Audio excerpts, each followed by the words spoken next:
Etanol. Homem de verdade é quem cuida da sua saúde.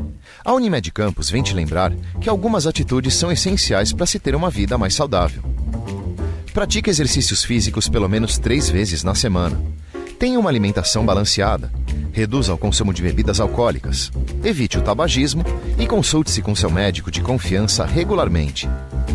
Quem se previne, vive melhor. Pode contar com a Unimed Campos. Começa agora o Folha no Ar, primeira edição.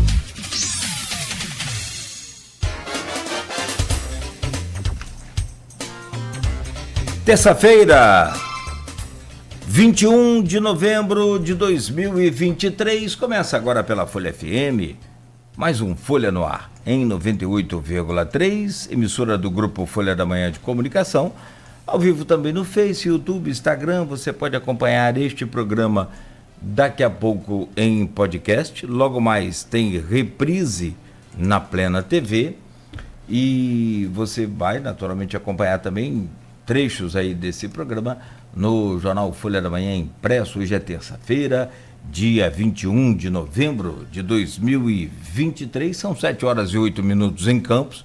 Muito bom dia, sejam todos bem-vindos a esta edição de hoje. Hoje, terça-feira, o Instituto Nacional de Meteorologia prevê mais um dia de calor em Campos e não há previsão de chuva, por enquanto, pelo menos para esta manhã de terça-feira. O tempo fica parcialmente nublado, o sol pode aparecer entre nuvens, máxima de 30 graus, mínima de 22. Agora faz 24 graus aqui no centro da cidade.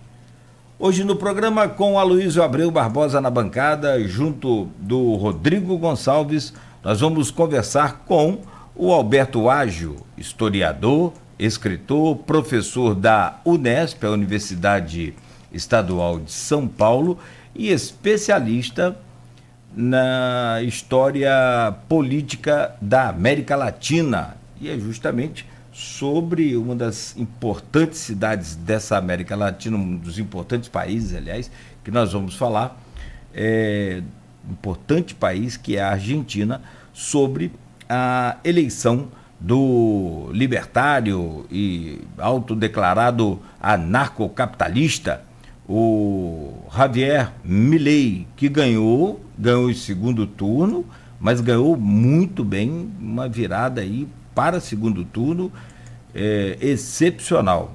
O Javier Milei é economista, polêmico, fez uma campanha com muitas polêmicas, com muitas...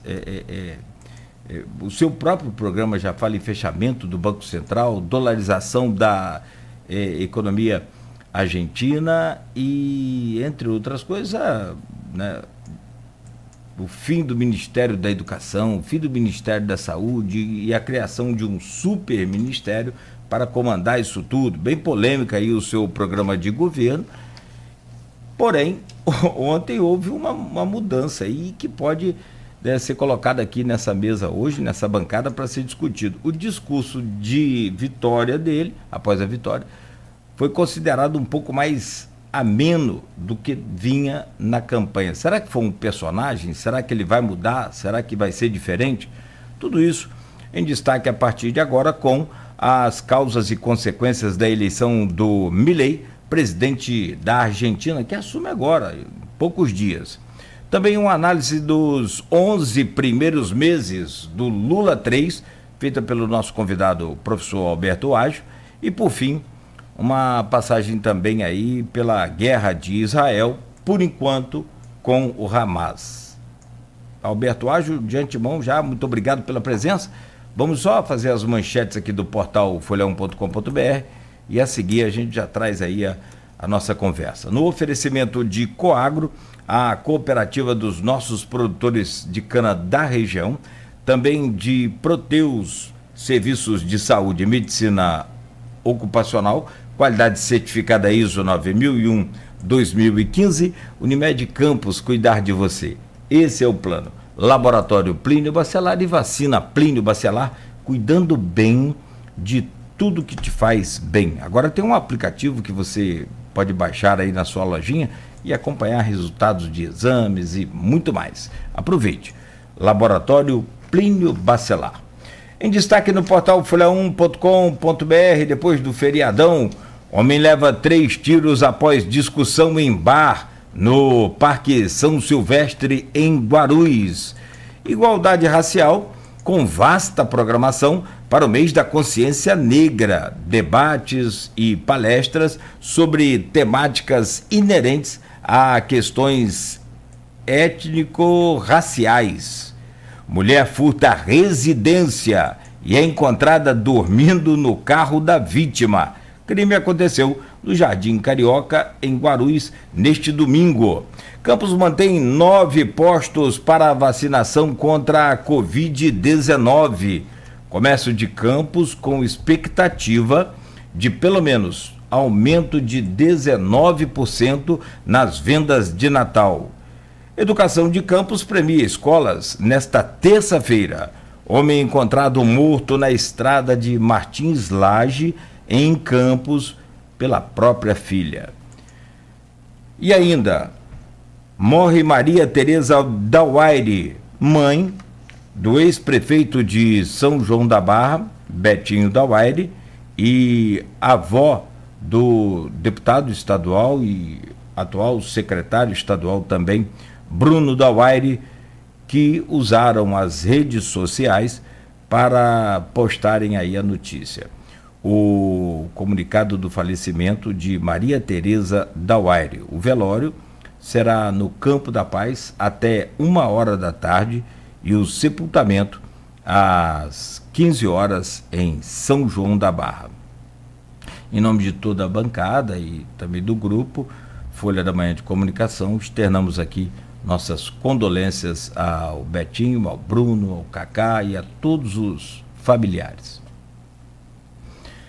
E ainda para fechar aqui as manchetes, Médici se despede do Brasil hoje no Maracanã.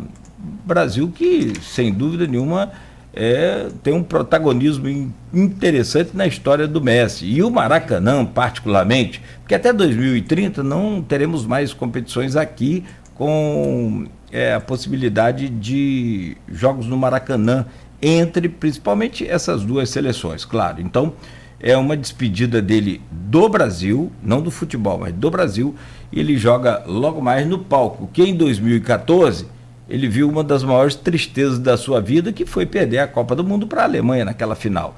Mas em 2021 deu a volta por cima e começou aqui no Brasil a sua erguida, a sua levantada e o seu levante para talvez conquistar aí a Copa do Mundo em 2022. Foi aquela Copa América sem público, em que ele, né, também já deu uma virada de página ali. Hoje o jogador tem 36 anos e joga no futebol americano. Seleção brasileira de Diniz precisa dar a volta por cima logo contra Messi. São 7h15, começando Folha no Ar de hoje. Deixa eu trazer o bom dia primeiro do nosso convidado, Alberto Ágio. Alberto, é sempre um prazer muito grande a gente poder recebê-lo aqui no Folha no Ar, e hoje não é diferente. Muito obrigado, primeiro, por estar conosco aqui nesta manhã, e bom dia, seja bem-vindo. Muito obrigado aos amigos aí da Folha, é uma alegria estar aqui de novo com vocês sempre fazendo um jornalismo que preza bastante a opinião, ponto de vista. Isso é muito interessante e acho que ajuda muito a população que segue, né, o trabalho de vocês, e eu tenho o maior prazer em colaborar quando isso é possível, como hoje, quando vocês me convidaram, e espero que a gente possa fazer uma boa conversa sobre os temas que você aí anunciou. Um abraço. Boa, muito obrigado. São 7h16. Deixa eu trazer o bom dia também do nosso Rodrigo Gonçalves e logo a seguir o Aloysio, para a gente abrir essa pauta aí, Alberto. Rodrigo, bom dia, bem-vindo, querido. Tudo bem? Bom dia, Cláudio, bom dia, Aloysio, bom dia especial ao nosso convidado. Agradecer também a companhia de todo mundo em 98.3, é sempre um prazer ter vocês com a gente. né? Não só pelas ondas do rádio, mas também pelas nossas redes sociais, dando nosso bom dia sempre ao pessoal do Facebook, do Instagram, do YouTube, né? E eu tenho certeza que o nosso programa de hoje vai ser, mais uma vez, uma aula aí com um professor que sempre nos prestigia aqui, né? E quando se trata de América Latina, a gente vai falar aí, né, especialmente sobre a eleição da Argentina. Com certeza a gente vai ter aí um panorama, né, do que pode, do que está por vir, né, desse governo e os impactos disso também na relação com o Brasil. Sem dúvida. E o bom dia do Aloysio Abreu Barbosa, hoje conosco nessa bancada, sempre importante, deixo registrado aqui. Aloysio, bom dia, bem-vindo. Bom dia, Cláudio Nogueira. Bom dia, Beto na técnica. Bom dia, professor Bertuagem. Obrigado pela presença. Vamos poder conversar um pouco nesses 3 próximos blocos. Bom dia, Rodrigo. Bom dia, sobretudo, você, ouvinte, pelo streaming, telespectador do Folha no Ar. Nosso bom dia especial às categorias que nos acompanham sempre nesse início de jornada, os taxistas, motorista aplicativo, pai de alunos, os professores, hoje aqui representados pelo professor Alberto Ajo. Professor, eu faço eleição há algum tempo e eu gosto de sempre... Acho que a maneira mais objetiva de se falar em processo eleitoral, menos apaixonada, mais racional, é através dos números. Milei virou uma desvantagem no primeiro turno e botou 11,3 pontos de vantagem nos votos válidos sobre Sérgio Massa. É uma vitória categórica em qualquer eleição do mundo, né? Há que se lembrar que Lula se elegeu sobre Bolsonaro no segundo turno por 1,6 pontos de vantagem apenas. Como é que o senhor vê e explica uma vitória tão representativa do anarcocapitalista, libertário, o extrema-direita, enfim, Milei contra o representante do peronismo, Massa? Bom dia. Bom dia, Aloysio. Em primeiro lugar, eu queria dizer que essa eleição do Milei é efetivamente aquilo que você colocou. É uma eleição categórica, não há nada a questionar. Inclusive, o Sérgio Massa, mesmo antes dos resultados oficiais começarem a ser divulgados, ele se comunicou com o Milei e parabenizou pela vitória e fez uma declaração pública de que reconhecia, então, a derrota e a vitória do Milei. Então, não há nada a contestar, enfim, foi isso que aconteceu. Agora, como é que se explica tudo isso? Já que o Sérgio Massa saiu na frente no primeiro turno, havia outros candidatos que nós sabemos, especialmente uma terceira candidata que é de uma direita, digamos, mais liberal, mais moderada, que é a Patrícia Bullrich, que é uma figura importante do ponto de vista político e econômico na Argentina, pela sua família, e conseguiu um percentual de votos significativo, que daí se pode começar a explicar a diferença de 12% para Milei em relação a Sérgio Massa. Então, o fato é que no segundo turno houve uma reconfiguração de forças e nessa reconfiguração de forças a maior parte do eleitorado seguiu com Milei e não com Massa. E isso fez com que houvesse uma reviravolta. Quem ficou em segundo no primeiro turno passou a primeiro lugar e abriu uma distância. Abriu uma distância porque não só a Patrícia Bullrich apoia o Milei no segundo turno, mas como o ex-presidente Maurício Macri. São forças políticas similares, mas são diferentes. Então, se agregou mais ainda um percentual de votos através dessas duas lideranças.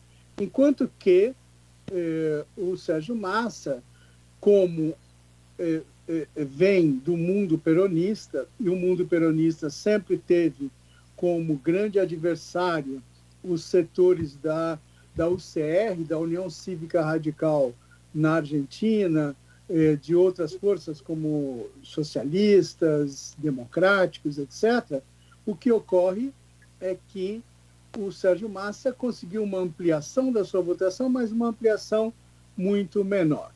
E do ponto de vista geral, o que ficou claro é que o Sérgio Massa, o Javier Milei, faz uma campanha onde ele é um personagem, ele cria uma persona, né? Não se sabe muito bem se essa persona será o novo presidente efetivamente ou não. Muito provavelmente não, porque essa persona cumpre um papel e uma função eleitoral e não uma função de liderança política real, né, nas circunstâncias políticas que está a Argentina agora. Então, o que ocorreu? Ocorreu que o Javier Milei, através dessa persona, estabeleceu algumas clivagens no processo eleitoral do primeiro turno, que era efetivamente o povo argentino contra a casta exploradora, que ele chama, referindo-se a todo o mundo político argentino.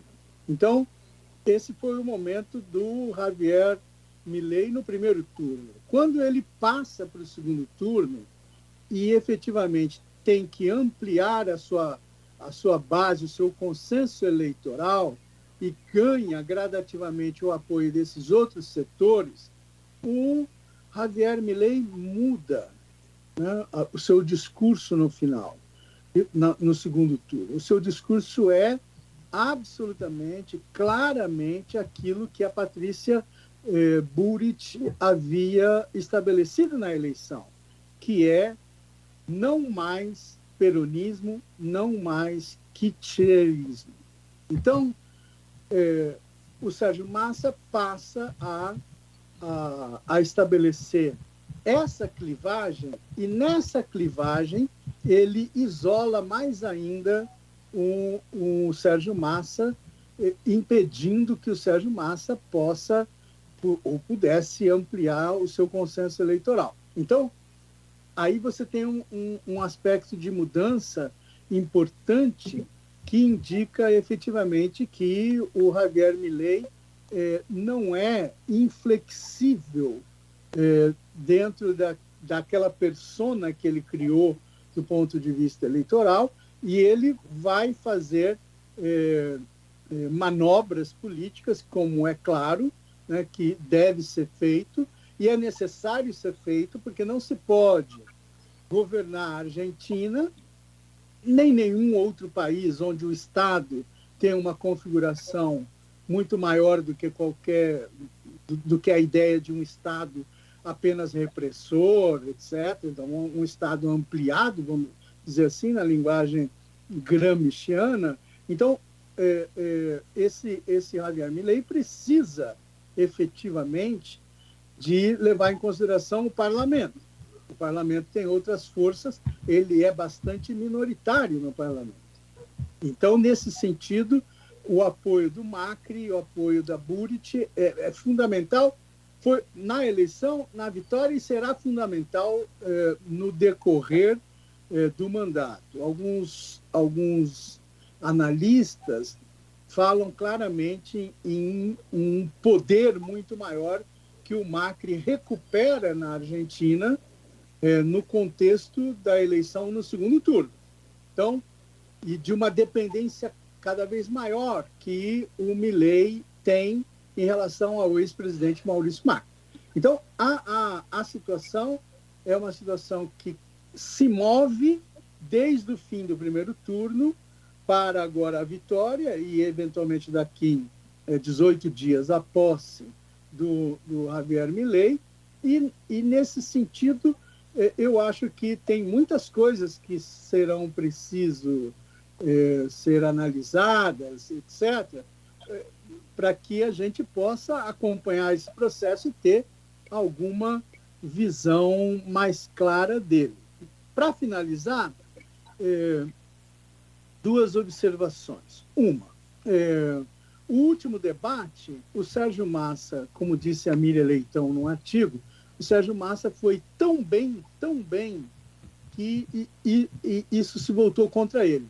Ou seja, ele acabou ficando como uma expressão dos políticos tradicionais, com muita capacidade discursiva, coerência, etc., mas com uma realização, no mínimo, precária, porque o país vai a 140% de inflação anual, e, nesse contexto, essa vitória de pirro no debate do Sérgio Massa acabou favorecendo a onda do Milei no segundo turno.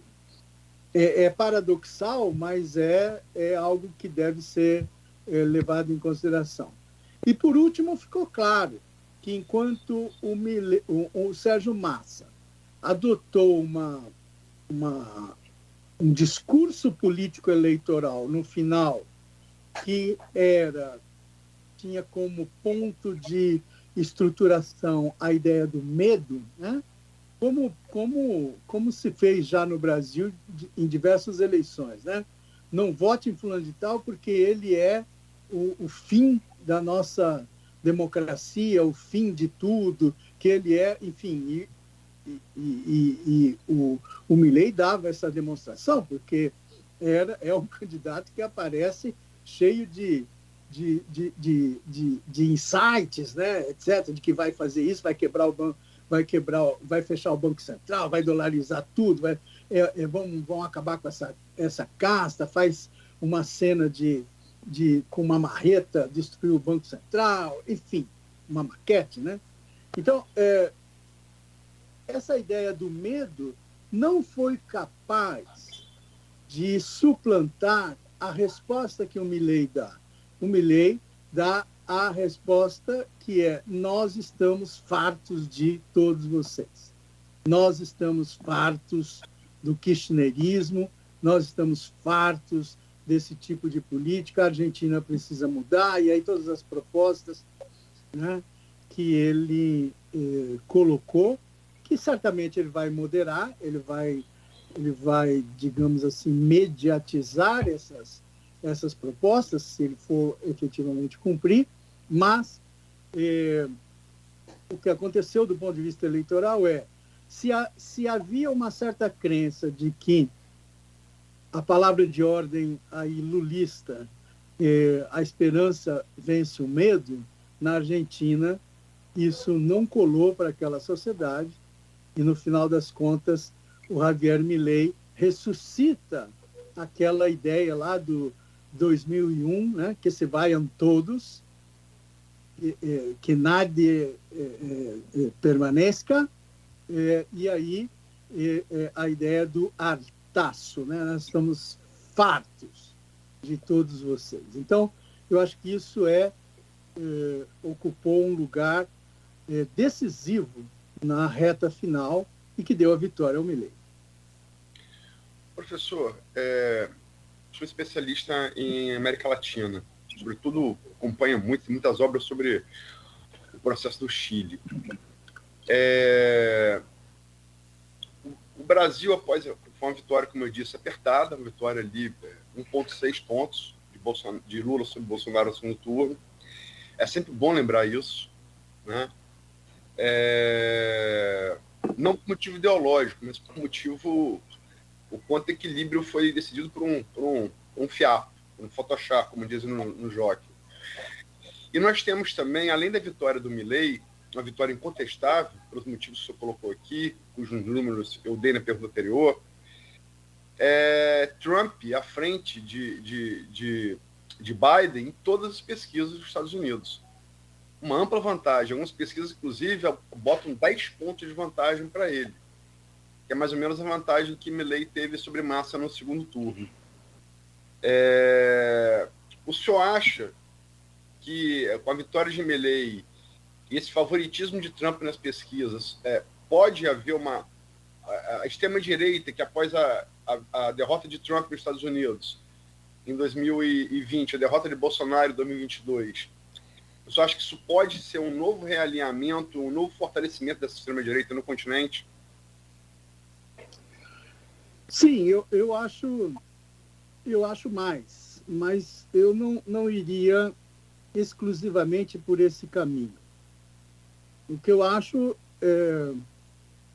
é que ainda não está claro que nós, na América Latina, estaremos entrando numa nova era. Não é? Como se falou que da era desenvolvimentista, como se falou da era neoliberal, do pós-neoliberalismo, etc. Eu acho que na América Latina agora tudo está bastante misturado e não há lideranças claras. Mesmo o Milei, que quer fazer o programa mais radical eleitoralmente que apareceu até o momento, por parte dessas forças de direita, né? Você vê que ele se agrega agora a uma outra direita que não é igual ele, não é uma direita extremada, é uma direita mais liberal, uma direita até mais centrista, que é capaz de fazer o jogo político. Então, não está muito claro que a gente deva pensar dessa maneira. Haverá um avanço irrefreável da extrema-direita e a vitória do Milei mostra isso. Não vejo assim. Claro que há muita retórica, né? Há possibilidades da Argentina viver a única experiência no qual o iliberalismo se transformou em regime político, que é a da Hungria, né?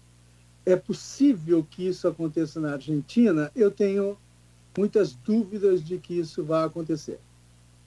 Inclusive pela própria situação econômica da Argentina.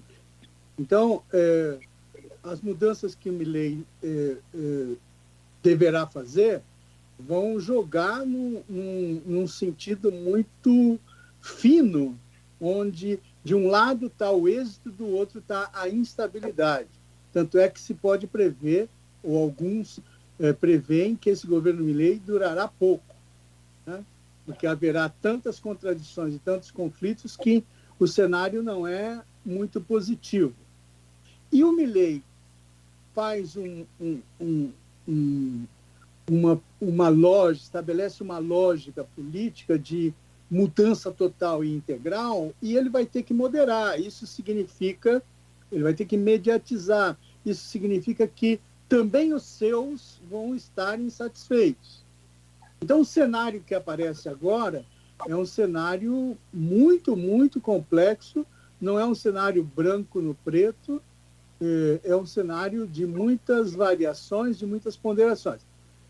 Veja, no primeiro mandato do Trump, por mais que ele quisesse, né, era impossível, e foi impossível ele estabelecer todas aquelas mudanças drásticas que ele queria colocar na sociedade norte-americana. A sociedade norte-americana é muito estruturada. Ali o Estado não está só num aparelho de Estado. Ali o Estado está na sociedade como um todo, né? A democracia americana não é uma democracia frágil, não é uma democracia que alguns grupos, seja lá de onde aparecerem, né, tentem tomar o poder. Isso não acontece. Veja a tentativa de impedir o Biden e a ocupação do Capitólio. A gente tem que valorizar muito a leitura de que aquela democracia resistiu. Eu tenho a impressão que ela vai resistir também. E do ponto de vista mais geral, para o mundo, né, o que importa bastante, os Estados Unidos agora, atualmente, têm moderado um pouco mais o seu apoio a Israel. Isso reequilibra o cenário internacional, ainda que ele mantenha a mesma posição, mas ele tem moderado. Ele tem feito uma política externa em relação à China para que não se estabeleça uma lógica de dois blocos, duas grandes potências que dominam o mundo, mas sim que possam moderar essa situação, que possam incorporar, né, diversos outros fatores de poder no mundo, como os países europeus, como até, né, países asiáticos, como Índia, etc. O fato é que o nosso momento é um momento de questionamento de tudo aquilo que foi construído no pós-Segunda Guerra, no século passado. Ou seja, da democracia vitoriosa contra o nazismo, contra o fascismo, e que depois consegue, né, suplantar o outro totalitarismo que era o da União Soviética, do mundo soviético, do leste europeu. Quer dizer, esse novo momento que o mundo viveu, né, que alguns chamam de a nova onda democrática, né, seria a terceira onda democrática e tal. Essa situação hoje é absolutamente contestada.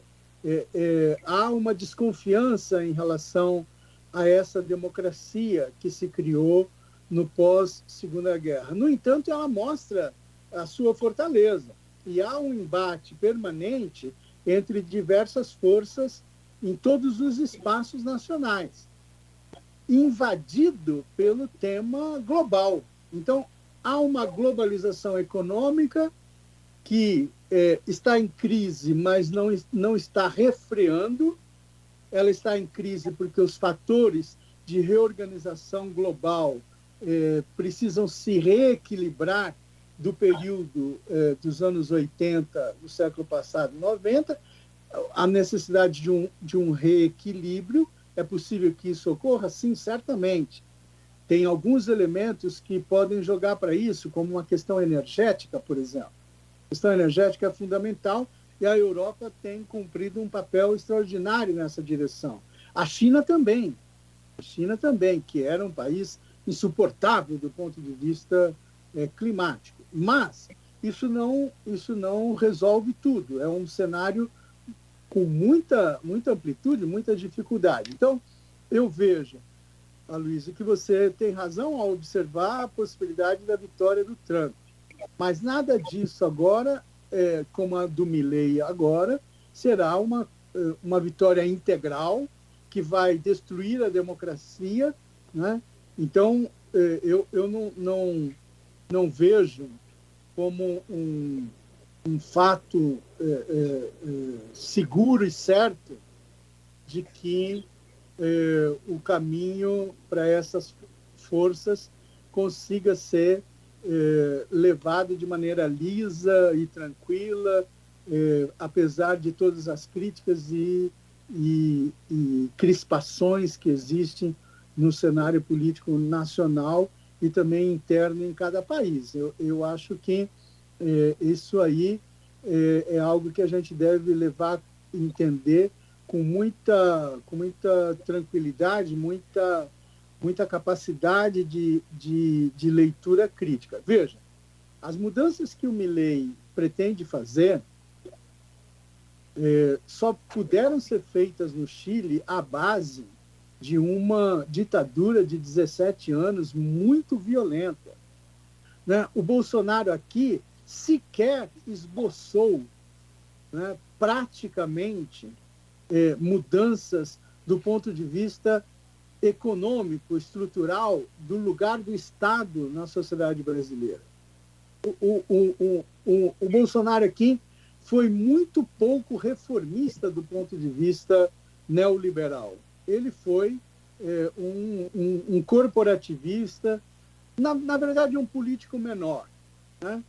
Eu acho que não é o caso do Milei. O Milei pode ser, porque o Milei é diferente do Bolsonaro pela formação, por tudo, né? É um economista, é uma pessoa que minimamente sabe do que está falando. O problema do Milei, do ponto de vista da análise do ator político, é bastante outro. Agora, veja, em nenhum outro país da América Latina, isso aconteceu. Isso veio de maneira lisa.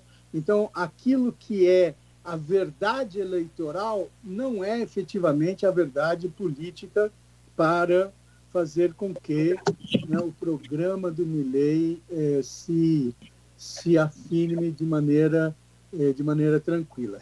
Quanto ao neoliberalismo, é claro que em países como os Estados Unidos, como a Inglaterra, aí o cenário é outro, porque é uma outra cultura social que predomina naqueles países, diferente da América Latina, que só conseguiu construir a modernização a partir do Estado. E o que não é o que ocorreu na Inglaterra, não é o que ocorreu nos Estados Unidos. Então, esse discurso do liberalismo, do neoliberalismo ultra-radical, como o Milei diz, ele fala que ele é o primeiro presidente liberal, libertário da história da humanidade, né? Ele usa essas expressões. Muito bem, ele pode ser o que ele quiser, né? Agora, eu não sei se o governo dele será efetivamente liberal, libertário, nos próprios termos que ele põe. Então, eu relativizo muito isso. E essas mudanças na América Latina, nessa perspectiva, são difíceis de se realizar por esses caminhos que estão sendo postos. Agora, para finalizar, desculpa, eu estou falando muito, mas vocês me cortem aí. Para finalizar, o que é certo é que, efetivamente, nós estamos numa transição estrutural. Isso é certo. É por isso que esses atores que aparecem põem essas temáticas. E é por isso que a esquerda na América Latina já não é mais aquela velha esquerda dos anos 60, 70, 80 que nós conhecemos no século XX. E eu poderia dizer, a vitória do Milei talvez seja efetivamente o final do século XX na América Latina. E aí nós vamos entrar no século XXI, né, não de uma maneira triunfante, como imaginemos que a América Latina toda unida na lógica José Martí, Fidel Castro, Che Guevara. Nós estamos muito longe disso. Nós não estamos também no momento em que as classes econômicas da burguesia, da indústria e dos trabalhadores vinculados num esquema tipo varguismo, peronismo, tenha se espalhado na América Latina como um todo, e aí o desenvolvimentismo, o mercado interno, toda essa lógica cepalina que atravessou correntes políticas, essa também não é a expressão vitoriosa, triunfante para entrar no século XXI. O que aparece é que as forças político-ideológicas da direita, dos liberais, nas suas várias correntes e figurações, estão tendo, nesse momento, muito maior aceitação, muito maior público, muito maior organização político-discursiva do que a própria esquerda. É uma esquerda que não é mais a velha esquerda, mas também não é uma nova esquerda. Então, o que acontece no Brasil de Lula, o que acontece, né? Lula e Boric têm visões diferentes sobre a América Latina, né? Boric e Petro também, e ainda mais se formos ampliar para o México, que, né, é mais complicado ainda. Então, o século XX populista latino-americano está acabando. E não é verdade que o Milei venceu e vai estabelecer uma lógica populista. O populismo é um conceito, digamos assim, preguiçoso para resolver explicar todas as situações. Imaginava-se que contra o populismo na América Latina, contra um populismo de direita, um populismo de esquerda venceria, e esse seria embate. A derrota do Massa na Argentina prova exatamente o contrário. E para enfrentar um tipo de candidato que aparece assim, que poderia ser definido como populista, um outro populismo peronista vai ser derrotado. E isso acontecerá aqui no Brasil, muito provavelmente. Se o caminho for nessa direção, muito provavelmente, vamos dizer, essas forças chamadas democráticas progressistas perderão a eleição se não forem capazes de conceber uma renovação profunda de dimensões globais, né, porque não se trata mais de uma política país a país somente.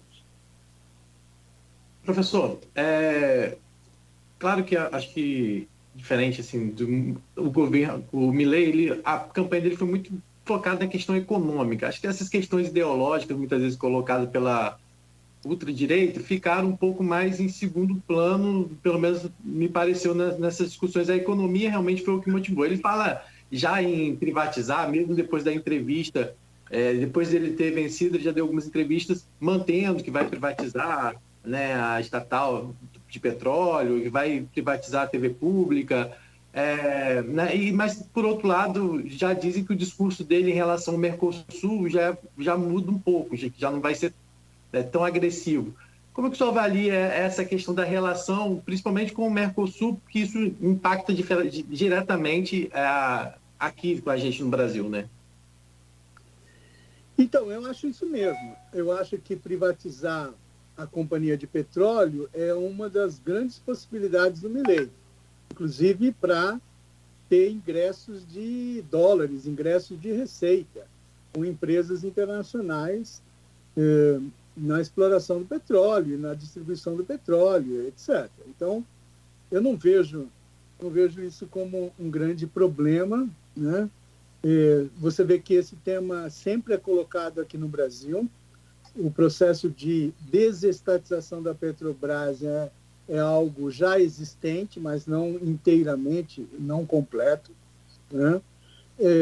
Eu acho que o Milei vai adotar e vai ver as dificuldades da adoção no plano educacional da famosa estratégia dos vouchers, ao invés do financiamento público direto, né? Provavelmente ele vai iniciar isso, e isso não é fácil.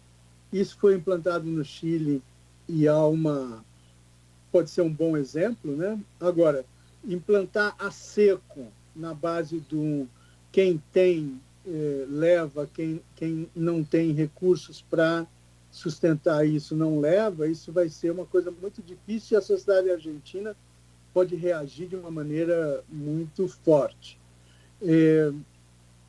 Então, na verdade, é isso. Nós vamos vendo que o Milei vai mediatizando em certos pontos e mantendo a sua estratégia em outros.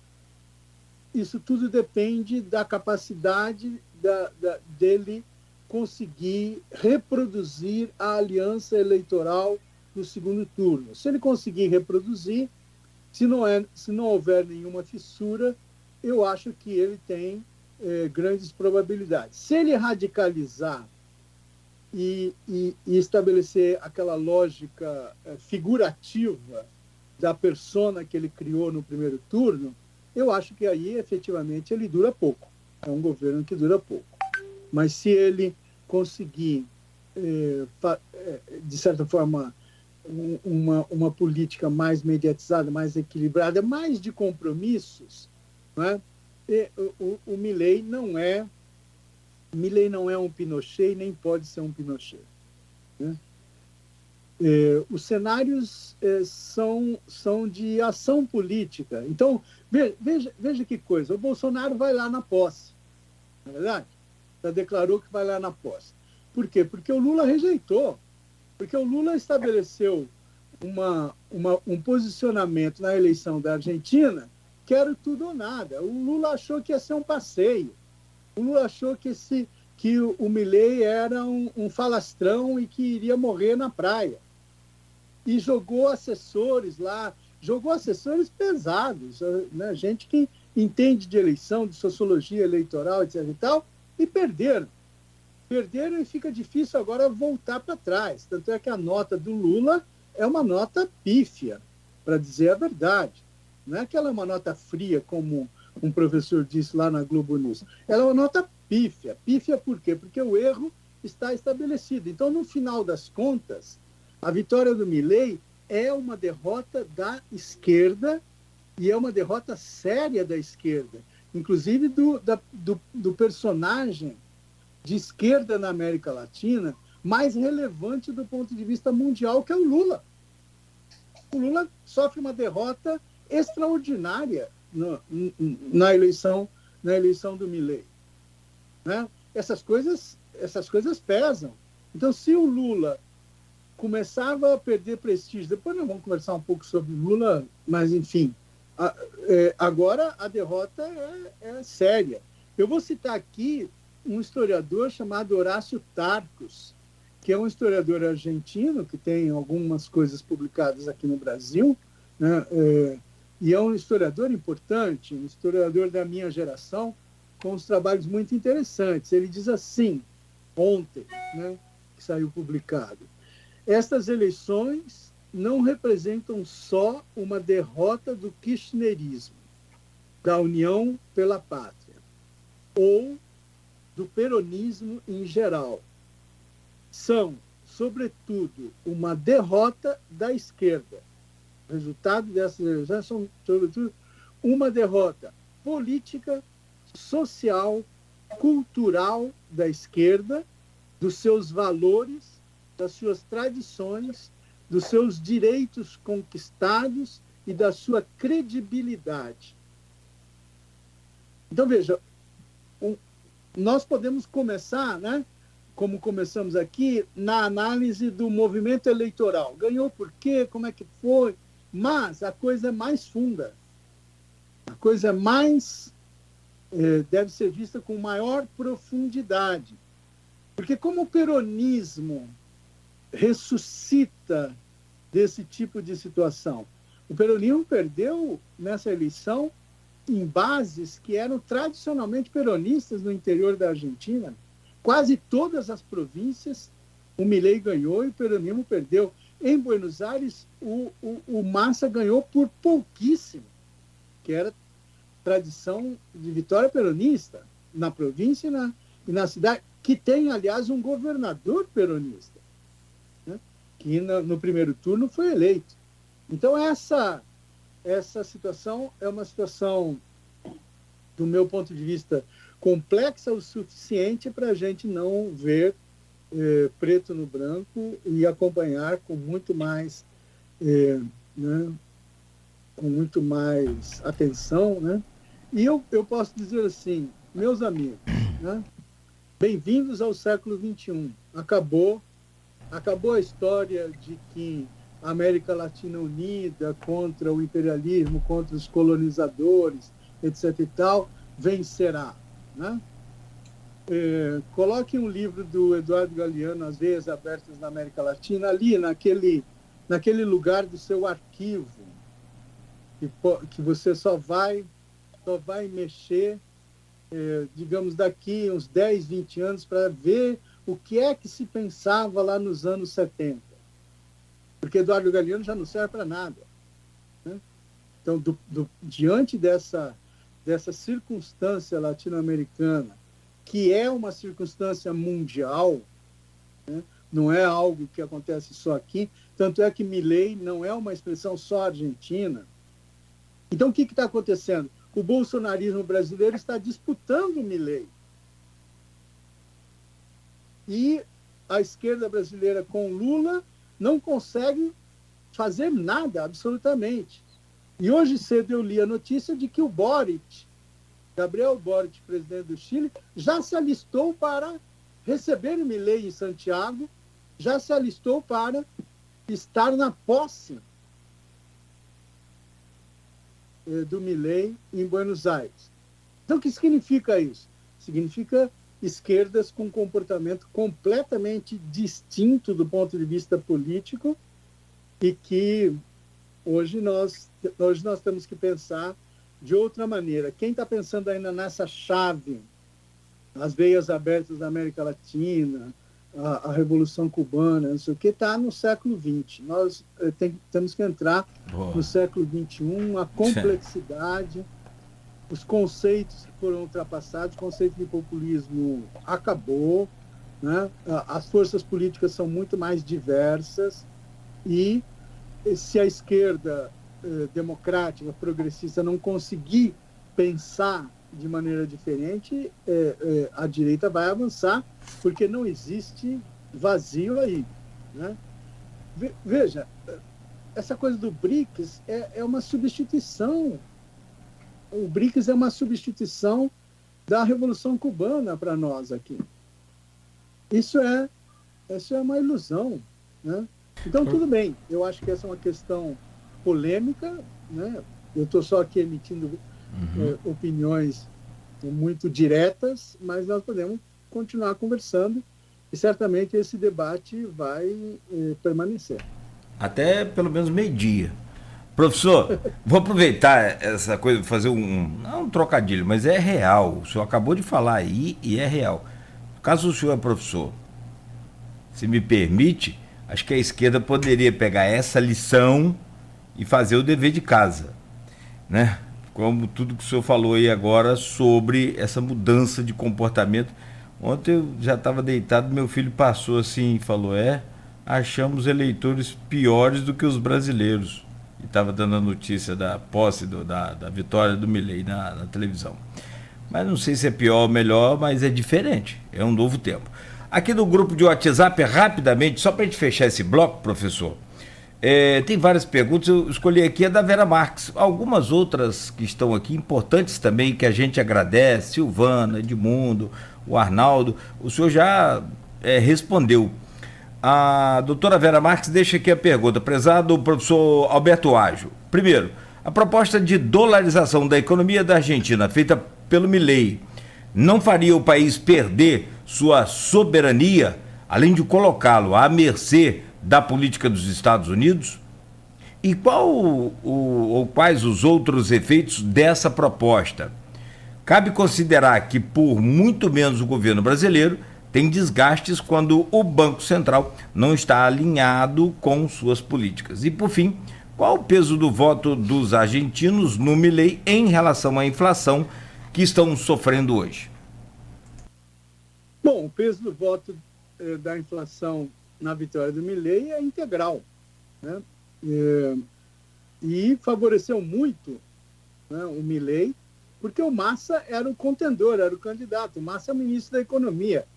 Como é que um ministro da Economia que leva o país a 140% de inflação ao ano responde a isso? Ele respondia de uma maneira muito frágil, como nós ficamos sabendo, de que ele estava lá há um ano, não era responsável por tudo. Mas certamente isso era verdadeiro, mas ele estava na posição pior possível e a candidatura do Massa favoreceu muito o Milei. Favoreceu. Agora, veja, no primeiro turno isso não é verdade. Então, analisar a eleição argentina dizendo que foi só porque o Massa era o ministro da Economia e tinha 140% de inflação ao ano, do primeiro para o segundo turno, a coisa mudou. Então, né, eu vi aqui muita gente fazendo esse tipo de análise lá no UOL, né? No UOL tem esses jornalistas aí são jornalistas até muito bons, mas eu acho que peca um pouco dizer que Milei ganhou porque o Massa era o ministro da Fazenda e a inflação era 140%. Por quê? Porque no primeiro turno ganhou Massa, né? Então, a virada para o segundo turno é um aspecto político, discursivo, ideológico, etc., né? de movimentação política. Não é por causa da inflação só que o Milei ganhou no segundo turno. Segundo,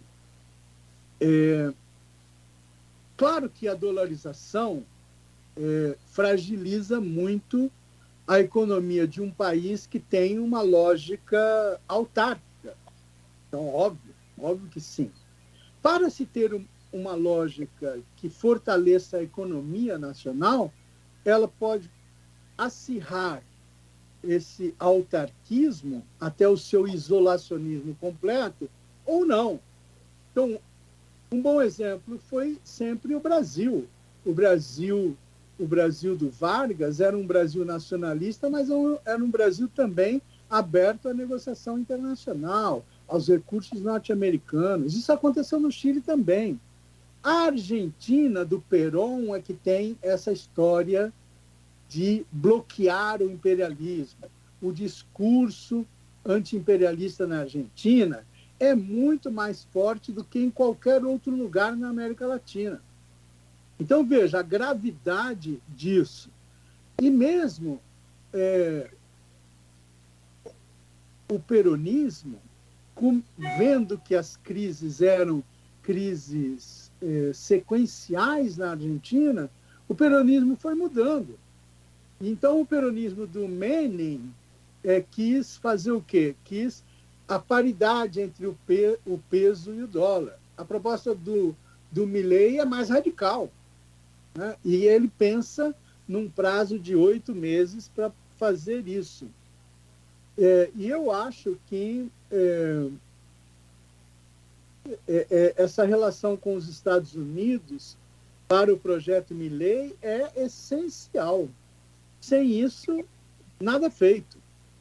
Ele deve obter o aval norte-americano para isso, ele precisa moderar muito a sua performance discursiva e política.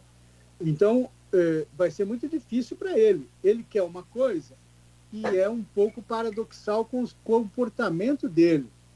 Então, isso é um desafio dele, né? Ele que pôs essa proposta. Eu creio que é uma ação muito radical, né? Para sair do peronismo, para suplantar a presença do Estado como um peso muito grande na economia argentina, e até tudo isso é muito questionável, né? Agora, a situação é grave, a situação é gravíssima, 140% de inflação, não dá para continuar o próximo ano, né? É necessário um tipo de ação radical, um ajuste, né, como se diz, um ajuste nas contas públicas da Argentina para que ela possa, de certa forma, garantir os espaços políticos para mudanças maiores. Então, aí são ritmos diferentes, né? Ritmos que precisam ser equacionados e equilibrados. Perfeito. Bom, são 8h04, meu caro professor Alberto Ágio. Vou pedir licença ao senhor, vamos fazer uma breve pausa aqui, bem rápida, para a gente virar essa chave aí para o Brasil, fazer aí a sua análise sobre esses 11 primeiros meses do governo Lula. É rápido, a gente volta a seguir. Meu caro Aloísio e Rodrigo, você que nos acompanha, continue ligado, continue aqui na Folha FM. Nós estamos conversando hoje com o professor Alberto Ágio, historiador, escritor, professor da Unesp e especialista da história política da América Latina. São 8h05. Vamos ao intervalo, no oferecimento de Coagro, Proteus, Unimed Campos, Laboratório Plínio Bacelar e Vacina Plínio Bacelar. Nesse bloco agora tem aquela dica preciosa para você investir o seu dinheiro com segurança e com maior rentabilidade. Dica feita por quem realmente entende, os profissionais da Nauta XP, consultores especializados à sua disposição aqui na Folha FM.